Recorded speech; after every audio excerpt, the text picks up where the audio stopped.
कौन है ये खाटू श्याम जी?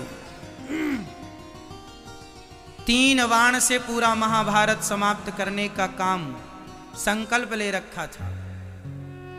कौन? बर्बरीक जी ने।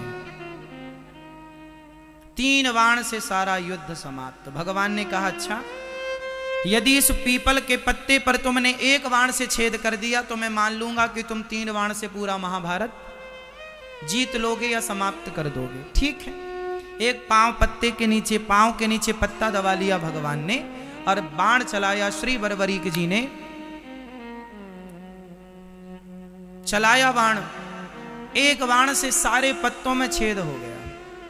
आश्चर्य मानेंगे आप लोग कि हरियाणा में आज भी कुरुक्षेत्र के पास वह गांव आज भी है और वह पीपल का पेड़ आज भी है, जिसके आज भी उस पीपल के हर पत्ते पर आज भी छेद हैं। मतलब जब नया पीपल का नया पत्ता निकलता है उसमें आज भी छेद है। आज भी आप जाकर देख सकते हैं। आज भी ये बात कितनी पुरानी है?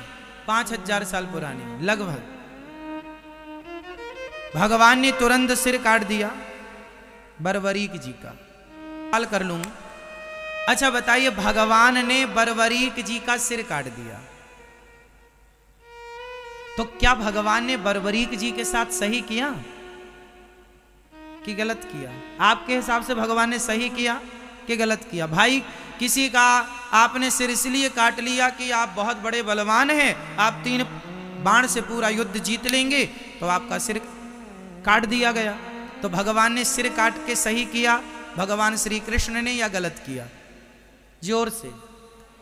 सही किया। क्या सही था इसमें? सही किया। चलो मैं मान गया, मैं भी अभी कहूंगा कि सही किया, पर इस सही को सिद्ध करना पड़ेगा। कैसे सही है? इस सही को सिद्ध करना पड़ेगा। कैसे सिद्ध करेंगे आप? चलो हम बता दें आपको। ऐसे सिद्ध होगा कि भगवान ने कहा था कि तुम किसके पक्ष से युद्ध करोगे। बर्बरीक जी ने कहा जो हारेगा मैं उसके पक्ष से युद्ध करूंगा। तो भगवान को पता था कि कौरव हारेंगे, और कौरव हारेंगे तो यह कौरवों के पक्ष से युद्ध करेगा, और कौरवों के पक्ष में यदि इतना बड़ा योद्धा खड़ा हो जाएगा तो कौरवों की शक्ति बढ़ जाएगी। और ये कौरव वही लोग हैं जो भरी सभा में एक नारी का अपमान करते हैं कपड़े उतार कर। तो ऐसे दुष्टों की सेना में ये जाकर उनका बल बढ़ाएं, इसलिए भगवान ने ना चाह करके भी सिर काट दिया। और सिर काटा। भगवान ने कहा बर्बरीक बताओ मैं तुम्हारी क्या अभिलाषा पूरी करूं? अच्छा, सिर कटने के बाद कोई जिंदा रहेगा क्या? बोलो। पर भगवान ने बर्बरीक जी को जिंदा रखा ना, क्योंकि भगवान के हाथ में मृत्यु है साहब।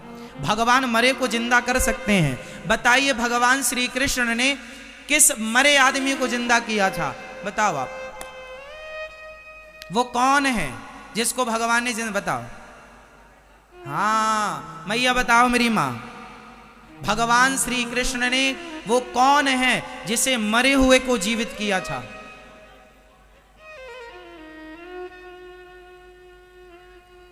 चलो भैया बताओ। नहीं, अभिमन्यु को नहीं जिंदा किया था, उनके पुत्र परीक्षित को। हाँ ये ठीक है आपकी बात, गर्भ में रक्षा की थी भगवान ने। पर एक और ज्वलंत बात, गुरु जी का पुत्र सांदीपनी उज्जैन में रहते थे। गुरु जी सांदीपनी जी उज्जैन में रहते थे, जहां भगवान श्री कृष्ण पढ़ने गए और 64 दिन में 64 कलाएं सीखी। जहां पर सुदामा जी से भगवान की मित्रता हुई, वहां पर जब पढ़कर भगवान आने लगे तो भगवान ने गुरु जी से कहा, गुरु जी मैं आपको दक्षिणा में क्या दूं? तो गुरु जी ने कहा कि अपनी माँ से पूछ लो। तो गुरु माता से पूछने गए, गुरु माता जी आप बताओ क्या चाहिए? गुरु जी तो कुछ कह नहीं रहे हैं। तो गुरु माता ने कहा, कन्हैया तुम हमें छोड़कर ना जाओ, यही हमारी गुरु दक्षिणा है। भगवान ने कहा, माँ मुझे तो जाना पड़ेगा, कुछ और मांग लो। तो फिर एक काम करो, मेरा बेटा था वो मर गया था, कई साल पहले मर गया था, उसकी बॉडी भी खत्म हो चुकी थी, हड्डियों का भी पता नहीं था, हमें जिंदा करके दो। अब भगवान हो, अब भगवान तो भगवान है, ठीक है चले यमराज के पास, चलो हमारे गुरुजी के बेटा को लाओ। महाराज बेटा की आत्मा तो है, सूक्ष्म शरीर तो है, शरीर का आता पता नहीं है। भगवान बोले शरीर हम बनाएंगे, लाओ। शरीर आत्मा ली, सूक्ष्म शरीर लिया, और भगवान है वो साहब, भगवान है जो एक उंगली से पहाड़ उठाने की ताकत। उन्हें सामान्य पुरुष ना कहा करो, सामान्य इंसान सामान्य पुरुष मानना भी अपराध है। गुरु जी के मरे हुए पुत्र को शरीर बनाया भगवान ने अपने बल से, और आत्मा डाल दी, जिंदा करके दिया था गुरु जी का बेटा। ऐसे भगवान है, जो भगवान गुरु पुत्र को जीवित कर सकते हैं, वो बरबरीक जी के कटे हुए सिर को बचाए रखें, इसमें कोई आश्चर्य नहीं। अब भगवान ने कहा बताओ तुम्हारी क्या इच्छा है। बरबरीक ने कहा मैं आपके हाथ से मरना चाहता था, इसलिए मैंने जिद की आपसे, मैं आपके हाथ से मृत्यु चाहता था। भगवान बोले अब तुम मरोगे नहीं, इच्छा बताओ। बोले मैं महाभारत देखना चाहता हूँ कि इस महाभारत में कौन योद्धा है। एक पर्वत के शिखर पर भगवान ने रख दिया कटा हुआ सिर, और कहा कि अब तुम्हें दर्द नहीं होगा, पीड़ा नहीं होगी, कोई कष्ट नहीं होगा। रखा, 18 दिन तक खूब युद्ध हुआ। युद्ध पूरा हुआ, पांडव जीत गए। कुछ दिन के बाद भगवान बरबरीक जी से मिलने गए पांडवों को लेकर। भगवान ने बरबरीक जी से कहा भैया बताओ कि महाभारत में तुमने सबसे बड़ा योद्धा किसे माना है, किसे आप बड़ा योद्धा मानते हैं। अर्जुन को लगा अपने ही नाम आएगा, गांडीवधारी। भीम भैया बोले हमारा गदा काम कर गया है। पर बरबरीक जी ने मुस्कुराते हुए कहा प्रभु इस महाभारत में मुझे आपके सुदर्शन चक्र के अतिरिक्त कुछ दिखाई ही नहीं पड़ा। पांडवों का अर्जुन जो बाण छोड़ता था अपने गांडीव से, वो 10 कदम पे जाके गिर जाते थे। वो तो आपका सुदर्शन चक्र उन्हें गति प्रदान करता था, उन्हें बल प्रदान करता था। अब अर्जुन को समझ में आया कि महाभारत के असली हीरो हम नहीं, ना करते हुए भी भगवान सब करते हैं। जैसे महाभारत में कुछ ना करते हुए मेरे कन्हैया ने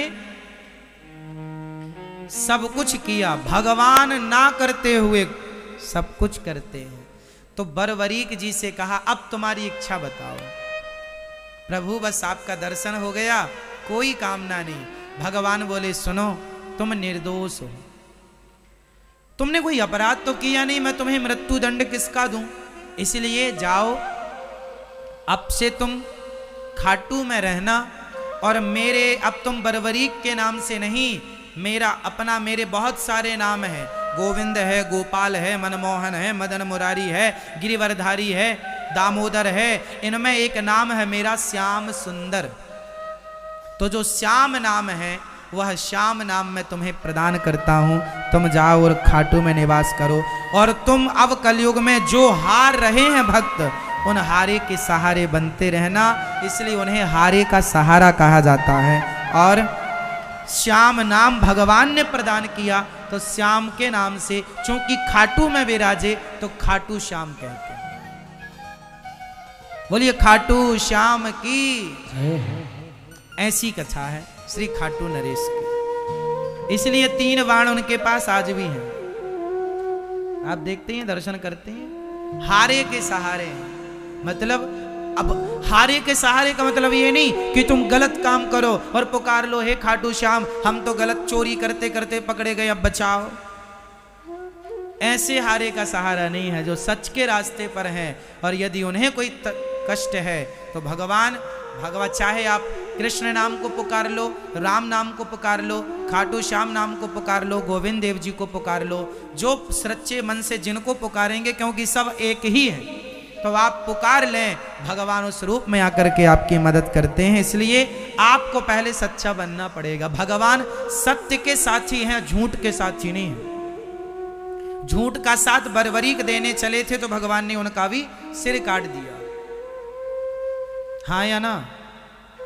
इसलिए भगवान सत्य का साथ देते हैं, झूठ का नहीं। अब आप सोचेंगे हम झूठा काम करें और भगवान रक्षा करें, इसलिए सच्चे काम करिए और आगे बढ़ते रहिए। तो ये भगवान आनंद के सागर हैं, भगवान का चिंतन करो, भगवान परम आनंद को प्रदान करने वाले हैं। संसार में जो सुख है वह क्षणिक है, इसलिए संसार का काम करना चाहिए, पर काम करते हुए बस ये याद रखे रहो कि हे नाथ मैं आपको कभी, सब बोलो मेरे संग, बोलो हे नाथ मैं आपको कभी भूलूं नहीं, हे नाथ मैं आपको कभी भूलूं नहीं।